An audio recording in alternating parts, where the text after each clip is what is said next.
Kërkimet farmakologjike ndaj rolit të citokineve dhe stresit oksidativ në mekanizmat e obezitetit dhe paradiabetit ishte tema e doktoraturës të cilën në Sofje të Bullgarisë, para komisionit me kryetar profesor dr. Natka Bojaxhieva,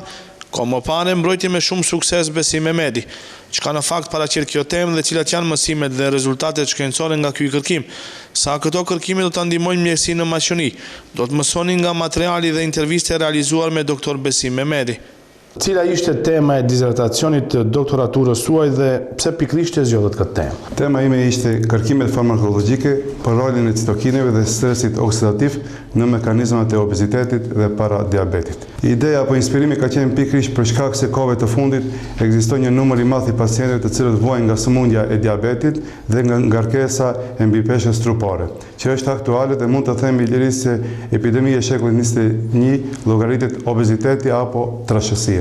Njerëzit e trojeve tona i kanë këto sëmundje, shembull obezitetin, trashësinë dhe sëmundjet e diabetit, si qëndrojmë ne shembull? Siç thash, diabeti dhe obeziteti janë një epidemi e shekullit 21. Në vendet ku jetojmë ne në Ballkan për shembull ka rritje të sëmundjes së diabetit dhe konkretisht arrin 5-8% në viset ballkanike të smur nga diabeti. Në Republikën e Maqedonisë ekziston një numër jo oficial i vitit 2010 ku thuhet se ekzistojnë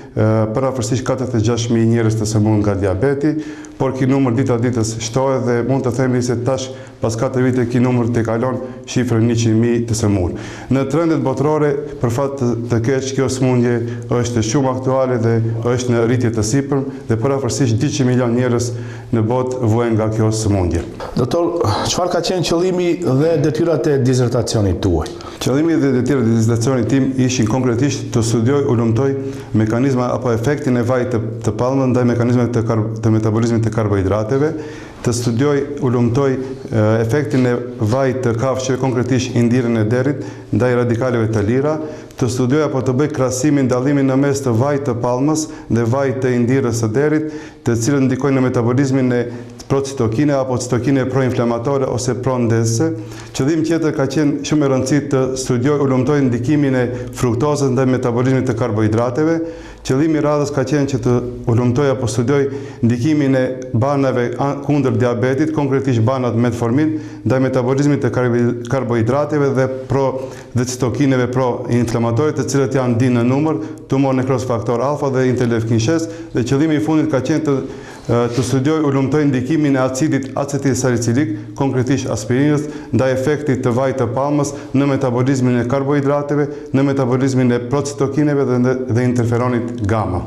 Ashtu gjithçka një sferë gjerë mjekësore, e cila sigurisht ju ka marrë kohë, ku dhe për sa kohë keni kryer eksperimente shkencore dhe çfarë materiale keni përdorur për realizimin e tyre? Eksperimentet shkencore kanë filluar në shtator të vitit 2009 pranë Universitetit Shtetëror të Mjekësisë në Sofje, konkretisht i kam kryer pranë katedrës së farmakologjisë dhe toksikologjisë në laboratorin e saj.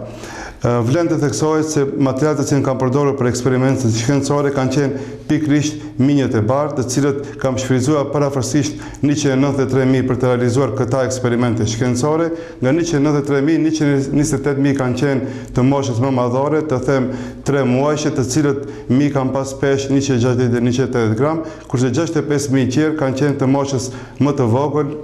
parafërsisht kanë qenë 25 ditësh dhe kanë pas një peshë mesatare 45 deri 60 gram. Përsa i përket eksperimenteve shkencore të cilën i kam realizuar në laboratorin e katedrës së farmakologjisë, vlen të theksoj se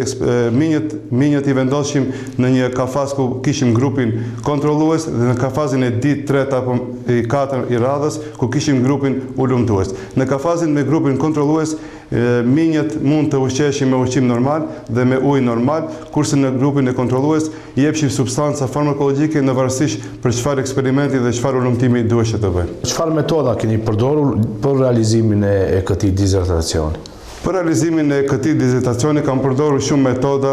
por më të rëndësishme të cilat do t'i përmendi sonte janë metoda për përsaktimin e radikaleve të lira, metoda për përsaktimin e metabolizmit të karbohidrateve, indinave, lipideve, tolerancën glukozonike, metodën për glukozën e gjakut. Elaiza metodi vlen të theksoj se kam përdorur metodën për përsaktimin e interleukinit 6 dhe tumor nekrozin faktor alfa, ku kam shfrytzuar një aparat të prodhimit amerikan, kurse për matjen e sheqerit në gjak kam shfrytzuar një aparat të prodhimit zvicran. Nga të gjithë metodat do të kisha potencuar vetëm metodën për tolerancën glukozorike, ku minjët paraprakisht i përgatitshim 12 deri 14 orë pa ushqim dhe të nesërmen në mëngjes bërim matjen e sheqerit në gjak dhe pasi bërim matjen me ndihmën e sondës aplikojshem në mënyrë perorale substancën farmakologjike në varësisht se çfarë eksperimenti do të bëja dhe pasi aplikojsha edhe fruktos 20% të prodhimit sigma, bëjshë përsëri matjen e sheqerit në gjak, e cilën matje bëjshë në minutën e 30, 60, 90 dhe 120. Këtu do të kisha potencuar vetëm se për herë të parë në katedrën e farmakologjisë dhe toksikologjisë një doktorant bënte për herë të parë matjen e sheqerit në gjak, por nuk mund të bënim si bënim të njerëzit prej gishtit, por një të njëjtën gjë procedurë e bëjshim prej bishtit të minjëve. Cilat janë ata rezultatet që ju i keni arritur gjatë këtyre punimeve? Rezultatet nga kërkimet shkencore, nga eksperimentet shkencore janë të ndryshme. Nga qëllimet të cilat i potencova dhe më lartë, do të kisha potencuar edhe rezultatet të cilën kam arritur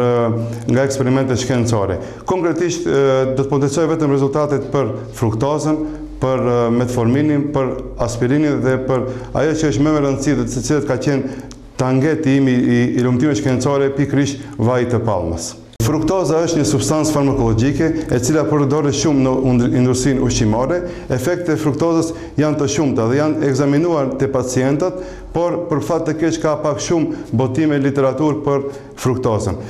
Fruktoza ka një ndikim shumë negativ ndaj organizmit të njerëzit. Marrja e tepërt e fruktozës mund të sjellë deri në rritjen e peshës strupore, ndryshimin e metabolizmit të karbohidrateve dhe më me rëndësi fruktoza sjell deri te rritja e nivelit të rezistencës insulinore. Rritja e sheqerit në gjak është një rrezik i madh për paraqitjen e smundjes diabetes mellitus apo smundjen e sheqerit, por rëndësi të veçantë ka edhe rezultati nga efekti i rezistencës insulinore, për shkak se rol të rëndësishëm kanë pikërisht dy hormonet të cilët kanë qenë targeti këtij ulëmtimi shkencor për metabolizmin e karbohidrateve, pikërisht hormonit leptin dhe adiponektin. Të dhënat për hormonin leptin ka edhe mentorja ime në literaturën e saj në vitin 2010, të cilën potencon mekanizmin për rolin e oreksit dhe metabolizmit, konkretisht profesorësh Bojagjeva në vitin 2010. Rezultatet të tilla apo ulëmtimet të tilla ka edhe në literaturën më të re të vitit 2013 nga disa autor, për shembull Trovati me bashkëpunëtorët, Dong me bashkëpunëtorët, Merse me bashkëpunëtorët, të cilën gjithashtu kanë potencuar për rolin e fruktozës ndaj rezistencës insulinore. Doktor Mehmeti supozon se nivelet e reduktuara të adiponektinës kanë një rol si në ndryshimin e triglicerideve, nivelin e glukozës dhe rezistencën insulinore. Gjithashtu rezultatet e tij supozojnë se adiponektini, i cili është citokini sekretuar nga adipocitet, luan një rol në mekanizmat e rezistencës insulinore. Risi janë efektet e fruktozës ndaj insulinës, adiponektinës dhe leptinit. Këta argumentojnë rrezikun e metabolizmit të karbohidrateve, të dëmtuara dhe të dhënat e metabolizmit për zhvillimin e rezistencës insulinore. Nga eksperimentet të shumë numër të cilat kam realizuar në katedrën e farmakologjisë dhe toksikologjisë, më me rëndësi dhe më mbres se për mua ka qenë eksperimenti i parë, pasi për herë të parë ndesha me ndikimin apo me bërjen e eksperimentit për ndikimin e fruktozës ndaj minjeve eksperimental dhe konkretisht rezultatet për fruktozën japin të dhëna. Eksperimenti im i parë zgjati 8 javë, nga eksperimenti im i parë shfrytëzova 12 minj të bardhë, të cilët 6 minj ishin për grupin kontrollues dhe 6 minj për grupin ulëmtues, respektivisht për ulëmtimin e ndikimit të fruktozës ndaj minjëve të bardhë. Pas 8 jave arritëm të vërtetojmë se minjët të cilët konsumonin fruktozë ishin me peshë trupore më të mëdha dhe kishin ndryshim në metabolizmin e karbohidrateve. Analizat tona, rezultatet tona flasin dhe japin të dhëna të sakta se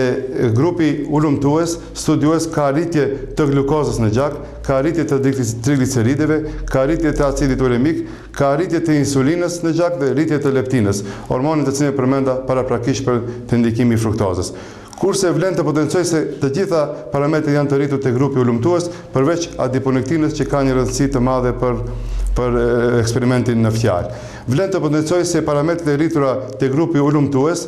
të glukozës, kur bëjmë një krahasim nga 6.0 plus minus 0.4, te grupi lumtues kemi një rritje të glukozës në gjak në 18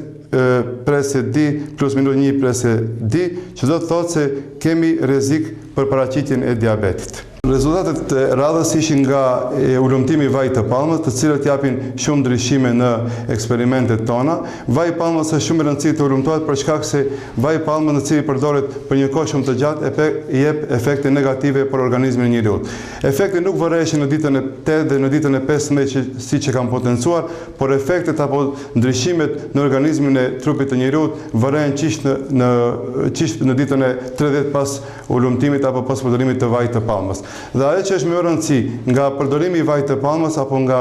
aplikimi i vajit të palmës, vlen të theksoj se kemi një rritje të parametrave të metabolizmit të karbohidrateve dhe kemi një gjendje paradiabetike, që është një situatë alarmante se te minjët e barë mund të paraqitet situata e diabetit. Dhe thotë, rezultatet tona flasin për rrezik të madh të përdorimit të vajit të palmës, kurse sot jemi dëshmitar të kohës se vaji i palmës përdoret shumë në produktet ushqimore. Përveç efektit negativ për gjendjen paradiabetike, vaji i palmës bën rritjen e dicitokineve kryesore proinflamatore apo prondes, të cilët janë tumor nekroz faktor alfa dhe interleukini 6. Për herë të parë në literaturën e medikus, Dr. Besim Mehmeti jep fakte të reja të cilët e përcaktojnë rrezikun e marrjes së vazhdueshme të përditshme të ushqimit që përmban vaj palme për të gjitha moshat. Te rezultati i radhës mund të shohim lirisht se kemi një rezultat shumë interesant kur ka të bëjmë me radikalet e lira, të cilët kemi bërë eksperimentin pikërisht te plazma e gjakut dhe te hepari apo siç e dim populli mëlçia e zezë. Te plazma e gjakut kemi rritje të radikaleve të lira nga ndikimi i dëmshëm, nga ndikimi i vazhdueshëm i vajit të palmës dhe vlen të potencohet se vetëm vaji i palmës i cili përdoret në mënyrë të vazhdueshme mund të jetë efekte të tilla. Te plazma e gjakut kemi rritje të radikaleve të lira në të gjithë grup moshat, si te minjët e vogël ashtu edhe te të rriturit. Por te pjesa e dytë e këtij slajdi është rezultati ku kemi rritjen e radikaleve të lira te hepari, respektivisht te mëlçia e zezë, ku përsëri kemi rritje të radikaleve të lira. Për këtu situata është pak më ndryshe dhe kemi rritje të radikaleve të lira te grupi i minjëve më të mëdhenj në krahasim me grupin e minjëve më të vogël. Kërkimet tona për ndikimin e dëmshëm të vajit të palmës kanë vazhduar konkretisht edhe më tej duke bërë analizat e matjes së sheqerit në gjak, të cilën i kanë bërë rezultatet kemi shumë të qarta, ku kemi grupin kontrollues, grupin ulëmtues me vajit të palme. Nga testet e bëra tregon ndryshime shumë të mëdha, të cilat janë karakteristike për gjendjen paradiabetike. Dhe mund të theksojmë se në minutën e 30 kemi një rritje enorme të glukozës në gjak nga 8.3 të cilën është te grupi kontrollues, një krahasim te grupi ulëmtues ku arrin 9.D deri plus minus 0.D. E njëjta gjë vlen të theksohet se është edhe në minutën e 90 ku kemi rritje të glukozës në gjak në krahasim me grupin kontrollues. Do të thotë rritje e parametrave të glukozës në gjak te grupi ulëmtues nga vaji i palmës, ku karakteristike japin gjendjen e paradiabetit. Rezultatet për ndikimin e dëmshëm të vajit të palmës i kemi vazhduar të ndjekim edhe te minjët më të mëdhej, ku kemi bërë testin e glukozës glukozorike dhe këtu kemi një test ku kemi bërë matjen e glukozës në gjak të grupit kontrollues dhe grupit eksperimental në minutën 0 të themi kushtimisht në mëngjes, pastaj pas aplikimit të fruktozës, ku në minutën e 30 nuk kemi ndonjë ndryshim nga ky testi, por në minutën e 90 veç shikohen ndryshimet, ku e njëjta gjë vlen të theksohet se kemi një gjendje paradiabetike nga ndikimi i dëmshëm i vajit të palmës, të cilën e kemi dhënë në mënyrë të vazhdueshme te minjët e bardhë dhe të cilët e aplikonim njësoj si fruktozën në mënyrë perorale dje në ditë nga 1 litra vaj palme. Rezultatet japin arsye të besojmë rritjen e stresit oksidativ në efektet e dëmshme të radikaleve të lira të minjëve në ndikimin e marrjes së vazhdueshme të vajit të palmës. Rezultatet e publikuara në disertacionin e Dr. Besim Mehmetit, që ka karakter evropian, vërtetohet se përdorimi i vazhdueshëm i vajit të palmës të rafineruar aktivizon stresin oksidativ të minjët e bardhë të gjinisë mashkullore dhe rrezikun e gjendjes së paradiabetit. Marrja e vazhdueshme e vajit të palmës apo aplikimi i vazhdueshëm te eksperimentet tona na dhan rezultate shumë interesante sa i përket ditë citokineve kryesore proinflamator apo pronedese, edhe atë tumor nekrozi faktor dhe interleukinit 6. Te ky slajd kemi rezultatin ku kemi aplikim të vaj të palmës në mënyrë të vazhdueshme të di grupe të mive, grupit të vogël dhe grupit të mëdhej, ku qartë shihet se pas vazhdimit të vazhdueshëm, sidomos në ditën e 60, kemi rritje enorme të tumor nekrozit faktor alfa, respektivisht të procitokinit ndezës, i cili ka rritje në krahasim me minjët kontrollues dhe të gjithë grupet moshat, edhe të grupi i mëdhej, edhe të grupi i vogël i minjëve të bardhë, pas 60 ditëve kemi rritje të citokinit proinflamator apo pronedezës, tumor nekrozin faktor alfa. Vlen të theksohet se ky citokin ka rëndësi të madhe për sistemin imunitar të organizmit të njeriut dhe ky citokin është faktori kryesor ku paraqitet më shumë ndezë. Nga ky rezultat mund të themi kushtimisht se personat të cilët përdorin shumë vaj palme në mënyrë të vazhdueshme janë më të atakuar nga ndonjë ndezje apo sëmundje infektive. Rezultatet e mia të radhës flasin përsëri për ndikimin e vajit të palmës në aspektin e dëmshëm për organizmin e njerëzit dhe përsëri kemi rritje të citokinit proinflamator, por konkretisht tash kemi rritje të citokinit dit interleukinit 6, ku përsëri më shumë rritja e efektet të dëmshëm të këtij citokini është më shumë në ditën e 60 në krahasim me ditën e 30, por këtu vlen të theksohet për fat të keq se citokini interleukin 6 është më i rritur te minjët e bardhë, që vlen të potencojmë se marrja e tepër apo aplikimi më i shumtë i vazhdueshëm i vajit të palmës te minjët më të vegjël jep efekte më të mëdha dhe rezultatet janë shumë fatale të themi për minjët e bardhë, sidomos me rritjen e interleukinit 6. Kërkimet tona shkencore i vazhduam edhe për ndikimin e metforminit ndaj efektit të vajit të palmës, të cilën minjët e bardhë e kishim aplikuar për disa ditë me radhë, për 60 ditë për shembull, por ditët e fundit, 30 ditët e fundit më shumë jepshim metformin. Angelico, një autor, një shkencëtar me bashkëpunëtorët e tij në vitin 2007, ka përshkruaj efektet të shumta të metforminit me 10 punime shkencore të tij, japin rezultate dhe flasin për funksionin e mirë të metforminit për organizmin e njeriut dhe konkretisht për mbrojtjen e parit nga infeksionet të ndryshme, konkretisht për përmirësimin e gjendjes së qelizave hepatocike, sidomos për sëmundja e cirozës, sëmundjet hepatite e kështu me radhë. Edhe rezultatet e mia flasin një gjë, argumentojnë të dhënat e Angelikos dhe bashkëpunëtorit të tij, ku themi se metformini ka një efekt shumë të rëndësishëm duke ulur rezistencën insulinore dhe aplikimi i metforminit te minjët eksperimental jep rezultate shumë të mira për shkak se ul edhe nivelin e sheqerit në gjak. Rezultatet e mia tregojnë në disa slajde, për shembull te metformini i cili ul peshën trupore te minjët e bardhë, sidomos pas ndikimit të vazhdueshëm të vajit të palmës, edhe atë kur kemi aplikuar 30 ditë të fundit metformin. Në këtë slajd shikohen pesha trupore e minjëve, kur kemi 4 grupe të minjëve eksperimental, grupin e parë grupin kontrollues, grupi i dytë grupi vajit të palmës, grupi i tretë është grupi i ulëmtues me metformin dhe grupi i katërt ku kemi kombinim të vajit të palmës me metformin. Rezultatet flasin se me grupi ulëmtues me vaj palme kemi rritje më të madhe të peshës trupore në krahasim me grupin kontrollues. Rezultatet tjera më tej flasin se do të dalim te grupi i 4 ku kemi kombinim të vajit të palmës dhe metforminit, edhe pse grupi kishte një rritje të peshës trupore me vaj palme, por aplikimi 30 ditët e fundit me metformin na jep rezultate të sakta se kemi zvoglim të peshës trupore të minjëve të cilët kanë pas përdorim, të cilët aplikojshim vaj palme. Dhe grupi i tretë, të cilën janë vetëm me metformin, na tregon të dhëna të sakta se kemi zvoglim të peshës trupore pas aplikimit të metforminit. Kërkimet tona i vazhdojmë edhe më tej duke ndjekur prezencën e sheqerit në gjak, sidomos te minjët eksperimentale të cilët u jepshim metformin. Rezultatet tona flasin për të gjithë me radhë se kemi ndryshim në glukozën e tolerancës glikemike, ku në minutën e 0 përsëri kemi rritje të sheqerit në gjak të grupi ulumtues ku kemi aplikuar vaj palme në krahasim me grupin kontrollues dhe në krahasim me grupin ku kemi metformin. Në minutën e 30 përsëri kjo rritje është enorme dhe flet për një gjendje paradiabetike, por vlen të theksohet se metformini e stimulon rrezikun për paraqitjen e paradiabetit, me cilën këtë arrim me qëllimin e aktivimit të vajit të palmës. Në minutën e 90 përsëri kemi rritje të prezencës së sheqerit në gjak, edhe atë sidomos te grupi i cilin e kemi pas me vaj palme në krahasim me grupin metformin. Por vlen të theksohet se rezultati për metforminin atë që e thash paraprakisht se metformini ka një efekt shumë të mirë në organizmin e njerëzit, edhe atë duke ulur nivelin e sheqerit në gjak.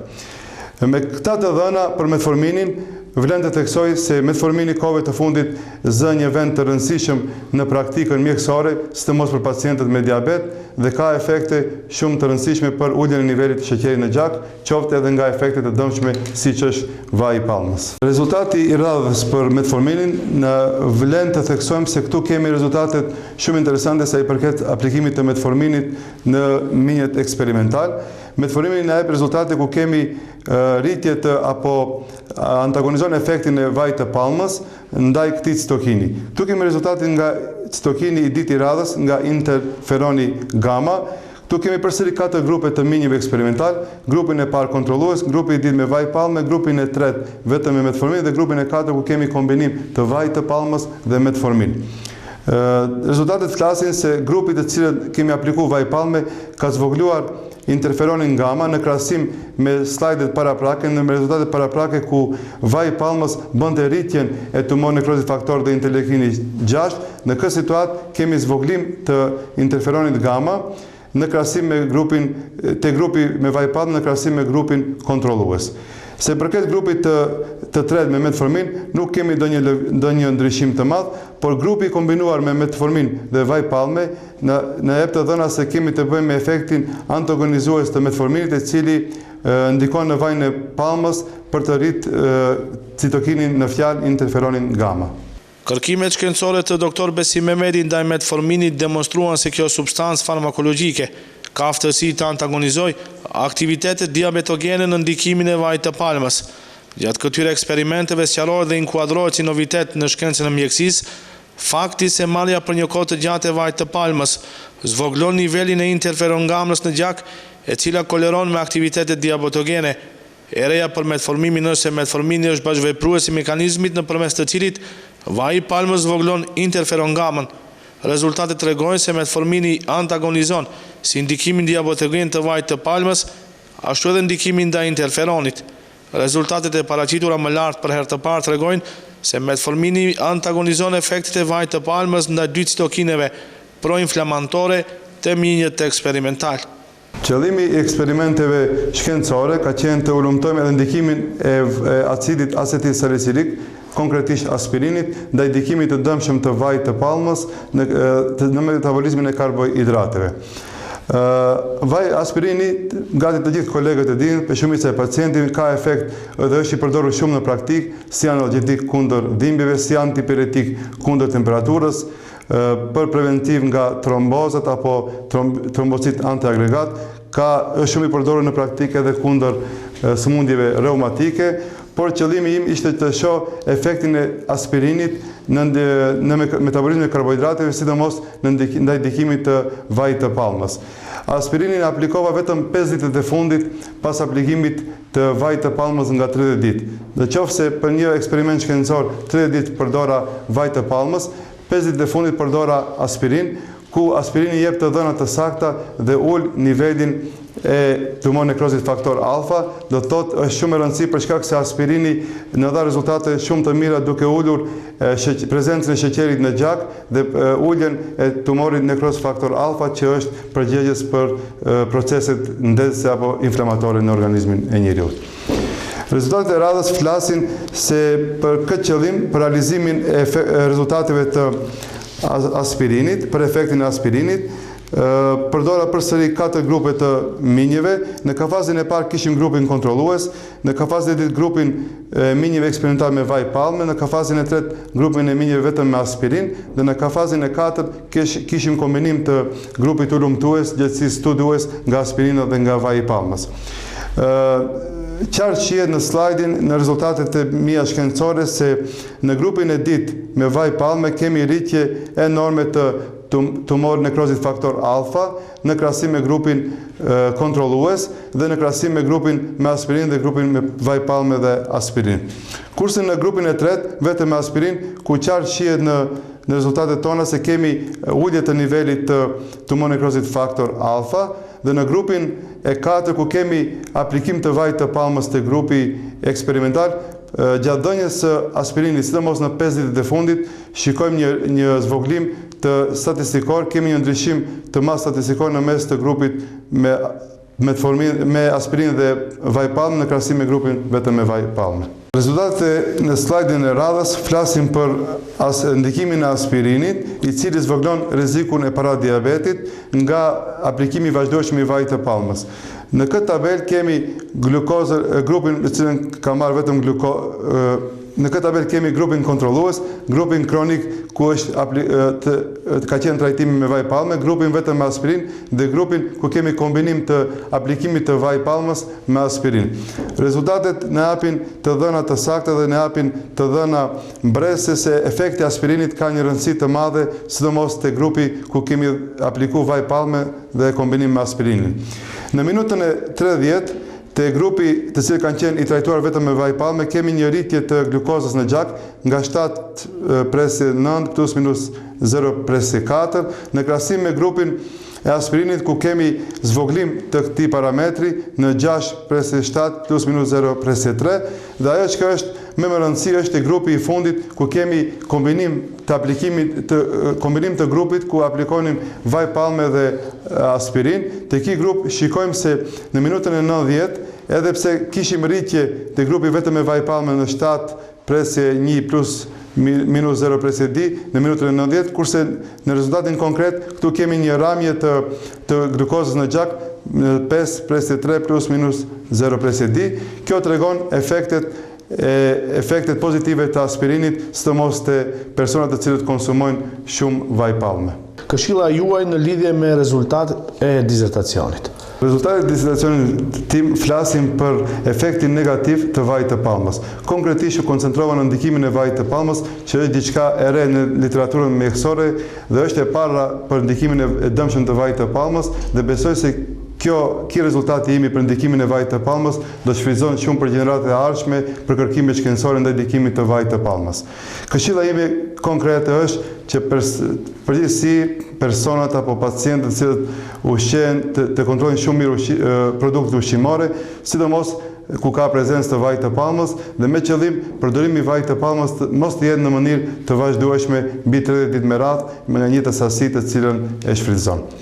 Doktor Besim Mehmeti, studimet e Fakultetit të Mjekësisë kanë nisur në Shkup për t'i përfunduar në Sala Zagore të Bullgarisë në vitin 2002, ku edhe merr titullin Master në Mjekësisë së Përgjithshme. Pas një viti punë praktike në Spitalin e Gostivarit, fillon të punojë si mjek i mjekësisë së përgjithshme në repartin e fëmijëve pranë këtij spitali.